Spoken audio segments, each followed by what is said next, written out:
Europe 1. Bonjour Stéphane Courtois. Bonjour. Merci d'être en ligne avec nous ce matin sur Europe 1. Vous êtes historien, spécialiste des pays d'Europe de l'Est et de la Russie. Vous avez dirigé en compagnie de Galia Kerman la rédaction de ce livre noir de Vladimir Poutine.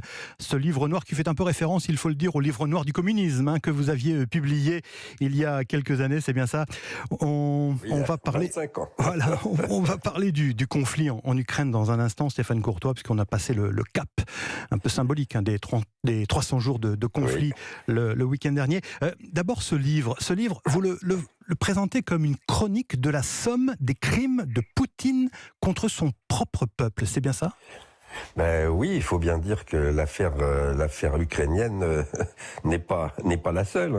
Les choses ont commencé dès que M. Poutine a été nommé à la tête du FSB, le service de sécurité intérieure, qui était en fait un héritier du KGB en 1998, puis ensuite Premier ministre, puis ensuite président, et immédiatement il a lancé il a relancé, il faut bien dire, la guerre en Tchétchénie, puisque cette guerre avait été arrêtée. Il y avait eu un accord conclu, il l'a relancé dans des conditions d'ailleurs très particulières, puisqu'il y a eu cette histoire d'attentats très importants dans des immeubles à Moscou et dans d'autres villes de Russie qui ont permis à Poutine de dire voilà, c'est sa fameuse phrase, nous irons buter les terroristes jusqu'au fond des chiottes, avec ce langage très particulier. Bon. Et puis ensuite, eh bien, il a poussé à chaque fois un petit peu ses pions. On l'a vu en Géorgie, on l'a vu en Syrie, on l'a vu dès 2014 en Ukraine avec la Crimée et le début de ces fameux petits hommes verts sans uniforme qui pénétraient dans le Donbass. Et puis là, il faut bien dire que le 24 février de cette année, il a vraiment changé de braquet, si on peut s'exprimer comme ça. Évidemment. Avec une véritable attaque de très grande ampleur. Alors, on va revenir sur le déclenchement de cette guerre et cette volonté qu'il a de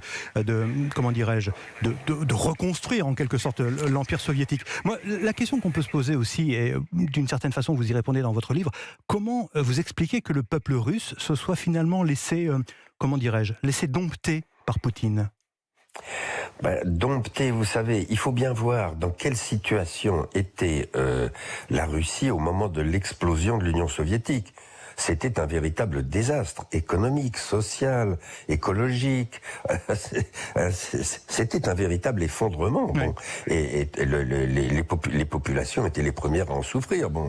Un professeur d'université gagnait l'équivalent de 200 € par mois. Donc c'était quand même tout à fait ahurissant. Et c'est à ce moment-là que sont apparus, avec le concours, et il faut bien le dire, avec la pression de gens du KGB, dont M. Poutine était un des membres, on a vu apparaître ces fameux oligarques, c'est-à-dire des gens qui tout simplement se sont emparés, il faut bien le dire, des richesses du pays. Des milliardaires qui ont fait main basse sur les richesses du pays, quoi. Ils ont fait main basse sur les richesses du pays. Ils ont d'abord cru que ça allait être pour eux, et puis très rapidement, cette équipe du KGB a remis la main sur le pouvoir d'État et a remis la main sur les oligarques. Et d'ailleurs, ceux qui n'étaient pas d'accord, on a vu ce qui leur est arrivé. Monsieur Khodorkovsky, l'homme le plus riche de Russie, a été arrêté comme un malfrat un beau matin. Et puis, on voit depuis quelques mois que, justement, un certain nombre d'hommes très importants de ce milieu des oligarques ont la mauvaise habitude de tomber par la fenêtre, de tomber de leur bateau, de tomber dans l'escalier. Ça fait partie des crimes que vous dénoncez. Oui, bien sûr. Et il est très clair que c'est étroitement lié à la guerre. C'est-à-dire que Vladimir Poutine, de toute évidence, prend quand même un petit peu peur, puisque sa fameuse opération militaire spéciale n'a pas du tout tourné comme il l'espérait, évidemment. On va y revenir. On en est au 300e jour. Alors justement, elle a franchi cette guerre, vous le disiez, le cap des 300 jours. On sait que Vladimir Poutine a toujours été nostalgique de l'Empire soviétique. Vous décrivez aussi cette obsession de la dénazification de l'Ukraine, qui a été en quelque sorte le prétexte de cette guerre. Comment se fait-il qu'il ait pu engager une telle action meurtrière sur des bases aussi mensongères ? Alors ça, je crois que c'est très particulier, et ça vient de l'Union soviétique, c'est-à-dire ça vient de comment fonctionnait le régime communiste, hein, sur ce que j'appelle, ce que nous appelons dans le livre des délires logiques, hein, c'est-à-dire Monsieur Poutine n'est pas fou, il raisonne comme vous et moi, bon, mais l'ennui c'est qu'il raisonne sur des bases totalement délirantes. Quand je dis délirantes, c'est-à-dire qui sont déliées de la réalité. Et c'était bien le problème de l'Union soviétique d'ailleurs. On vous chantait le paradis soviétique et puis en réalité rien ne fonctionnait, c'était un désastre. Ouais. Donc voilà. Et Vladimir Poutine a deux délires entre guillemets. D'une part le délire de la reconstitution de la puissance soviétique. Ouais. Il faut quand même rappeler que l'Union soviétique a été pendant 45 ans la deuxième superpuissance. Avec les annexions territoriales que ça suppose. Avec bien entendu l'idée des annexions ou de la récupération en tout cas de territoires qu'il considère comme perdus. Et puis alors ce qui est plus surprenant encore, c'est qu'il ramène sur le devant de la scène l'histoire de l'empire tsariste. Alors l'empire tsariste c'est quand même une histoire, enfin bon, ça remonte à quelques siècles, hein, et on est quand même au XXIe siècle. Donc il faudrait qu'il se rende compte que la puissance ne dépend pas de l'étendue de son pays. La puissance dépend, tout le monde le sait maintenant, de l'économie, de la finance, de l'industrie, etc. Ce qui est très curieux, c'est que la Russie, en tant que pays, est extrêmement riche. Du gaz, du pétrole, des métaux de toutes sortes, etc. Et des installations soviétiques qui, quoi qu'on dise, étaient quand même relativement fonctionnelles, ne serait-ce que par exemple les grands barrages, etc. Bon, pourquoi n'a-t-il pas utilisé cet argent pour véritablement faire sortir la Russie de cette espèce d'arriération où elle végète en ce moment, hein? Je rappelle que le PIB de la Russie, c'est le PIB de l'Espagne. Et donc ça, cette question que vous posez, en fait, c'est le mystère Poutine, d'une certaine façon. C'est le mystère Poutine, et finalement, d'une certaine manière, il y a le mystère. Évidemment, c'est toujours la question du comment se fait-il qu'un homme de ce faible calibre intellectuel et dont la vision est extrêmement limitée soit arrivé au sommet de l'un des plus grands pays du monde et d'un pays qui a son siège au Conseil de sécurité. Bon, donc voilà, c'est ça la question. En réalité, la réponse est assez simple. La Russie a raté sa sortie du communisme. Ça, je crois que c'est... dans les années 90, tout le monde, les journalistes, les historiens, les experts, tout le monde pensait que la Russie allait se sortir du communisme calmement, démocratiquement, etc. On a été trop angélique. Angélique, non, je ne crois pas, parce qu'il y avait quand même en Russie, moi j'en connais, on en connaît tous, toutes sortes de gens qui étaient des démocrates, des gens compétents, etc.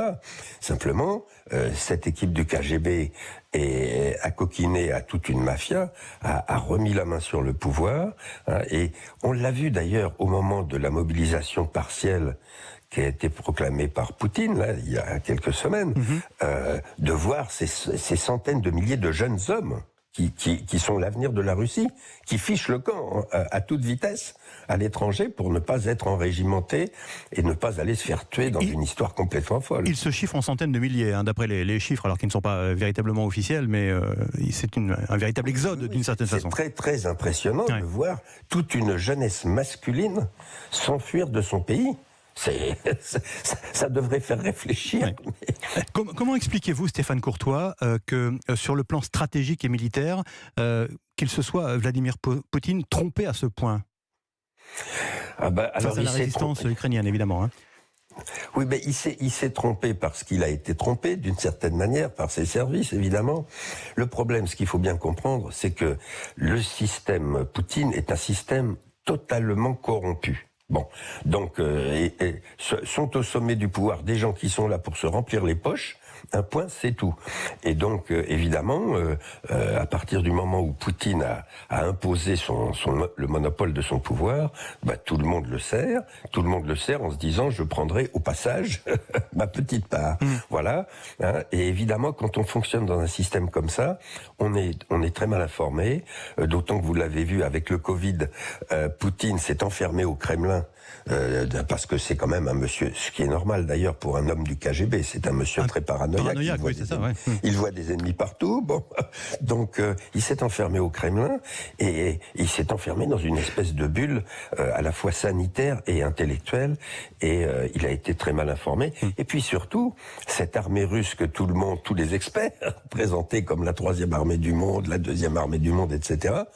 Eh bien, on a vu que finalement, à force de corruption, à force d'incompétence, à force d'avoir promu des incompétents qui n'étaient que des courtisans, cette armée, elle ne vaut rien. Et le pire, c'est qu'elle fonctionne d'une certaine manière comme Staline la faisait fonctionner. C'est-à-dire, il faut rappeler que pendant la Deuxième Guerre mondiale, les Soviétiques, l'armée rouge a perdu mais énormément de monde. C'était pour un Allemand qui tombait, il y avait 4 Soviétiques qui tombaient. Ouais, cette armée russe qui n'est pas ce que l'on pensait qu'elle était, et qui par ailleurs commet en Ukraine des crimes de guerre particulièrement atroces, des exécutions, des déportations d'enfants. C'est ça aussi le constat que vous faites.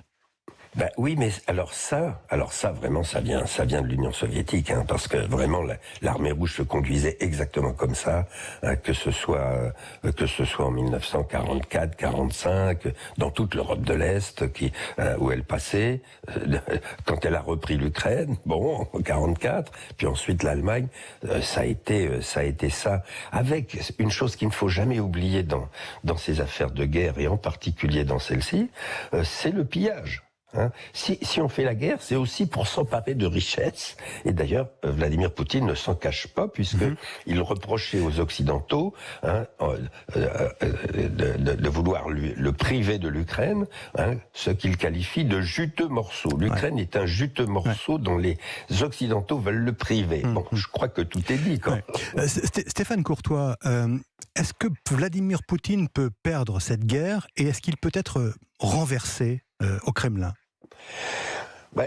Vu la tournure des événements, je crois que là, tout est possible. Tout est possible. Hein, et il faut bien dire qu'on sait très très peu de choses de ce qui se passe au Kremlin. Hein, c'est totalement opaque. Poutine est-il tout puissant? Poutine est-il manipulé par d'autres derrière? Poutine contrôle-t-il encore les forces armées ou bien simplement est-ce que c'est une façade? Tout ce qu'on voit, toutes les images qui viennent de Russie sont des images officielles totalement contrôlées par le pouvoir. Par la propagande. On sait très bien que du temps de l'URSS, la propagande était une grande spécialité du régime. Donc voilà, hein, il faut bien dire, alors peut-être que certains services spéciaux américains ou autres ont plus d'informations, mais se garde bien de les donner, parce que on ne sait pas du tout comment ça peut se terminer. Ça peut se terminer par une balle de revolver, ça peut se terminer par un exil, ça peut se terminer... Enfin bon, mais il faut bien dire que pour le moment, la dynamique, hein, si je puis dire, la dynamique est plutôt du côté des Ukrainiens et des Américains, parce qu'il faut quand même pas oublier que les Américains sont maintenant énormément engagés dans cette affaire, et avec une dynamique plutôt ascendante, hein, parce que même M. Biden, condamné pour une espèce de papy gâteux, a montré qu'il avait quand même encore du ressort, hein, et en particulier la dernière séquence avec M. Zelensky à Washington était quand même assez forte. Et de l'autre côté, on a plutôt une descente, une stagnation, hein, parce que l'armée russe n'avance pas, elle a même reculé sur beaucoup de points. Donc voilà, on en est là. Ça va durer comme ça jusqu'à la fin de l'hiver, à mon avis. Et puis au printemps, on va voir ce qui se passe. Mais ça va être une affaire militaire. Une dernière question, je vous demanderai de répondre en quelques mots, même si c'est pas forcément évident, Stéphane Courtois. Comment vous expliquez que Vladimir Poutine ait suscité autant de fascination chez certains dirigeants politiques européens? La fascination de la facilité, c'est-à-dire, bon voilà, Monsieur Poutine est un bon garçon, on va s'entendre avec lui, alors qu'en fait, il nous a roulé dans la farine. Et puis, un autre point quand même très important, qui est la question de la corruption. Parce que la manière dont les Allemands ont été, si je puis dire, ficelés par Poutine avec l'affaire du gaz, et quand on voit que M. Schröder, l'ex-chancelier, en était à peu près à 1 million d'euros par an servi par Gazprom, bon, que dire? Ça ne porte qu'un nom, la corruption. En tout cas, je recommande vivement et très sincèrement à nos auditeurs la lecture de ce livre noir de Vladimir Poutine, Stéphane Courtois, sous votre direction, ainsi que Galia Ackerman. C'est publié aux éditions Perrin Robert Laffont. Si je peux me permettre, c'est une véritable bible pour tout savoir, pour tout comprendre, en fait, des événements de cette année 2022 et des origines de cette guerre en Ukraine. Merci infiniment, Stéphane Courtois, d'avoir été en ligne ce matin sur Europe 1.